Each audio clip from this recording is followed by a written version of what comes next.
God day to you today.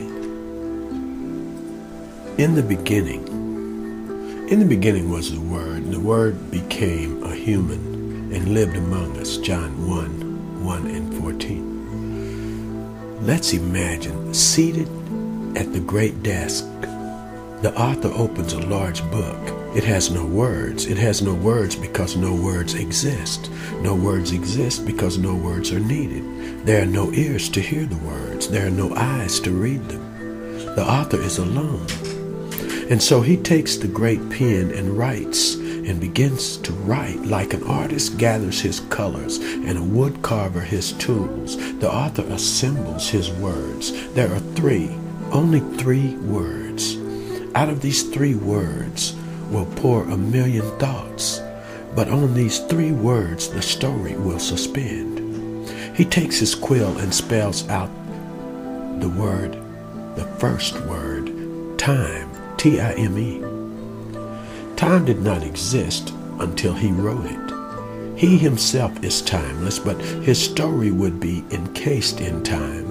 The story would have a first rising of the sun, a first shifting of the sand, a beginning and an end, a final chapter. He knows it before he writes it.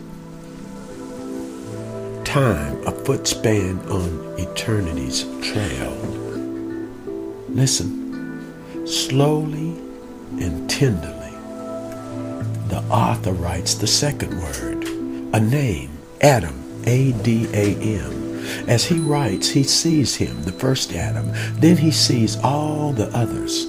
In 1,000 eras, in 1,000 lands, the author sees them all. Each Adam, each child, instantly loved, permanently loved. He sees them all. To each he assigns a time. To each he appoints a place. No accidents, no coincidences, just design.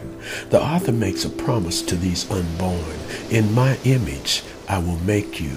You will be like me. You will laugh. You will create. You will never die, and you will write. They must, for each life is a book, not to be read, but rather to be written, a story to be written, see? The author starts each life story, but each life will write his or her own ending. What a dangerous liberty.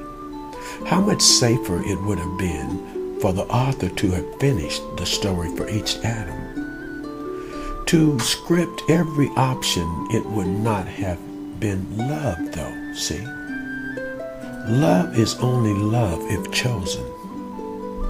So the author decides to give each child a pen. Write carefully, he whispers. Lovingly, deliberately, he writes the third word. Already feeling the pain, he writes Emmanuel, E-M-M-A-N-U-E-L. Now the greatest mind in the universe imagined time. The truest judge granted Adam a choice, but it was love that gave Emmanuel, God with us, see? The author would enter his own story. The Word would become flesh. He too would be born. He too would be human. He too would have feet and hands. He too would have tears and trials. And most importantly, he too would have a choice. Emmanuel would stand at the crossroads of life and death and make a choice. The author knows well the weight of that decision. He pauses as he writes the page of his own pain. He could stop. Even the author had a choice. But how can a creator not create? How can a writer not write? How can love not love? So he chooses life, though it means death, with hope that his children will do the same. And so the author of life completes the story. He drives the spikes into the flesh and rolls the stone over the grave, knowing the choice he will make, knowing the choice all Adams will make. He pens the end, then closes the book and proclaims the beginning. In the beginning was the Word.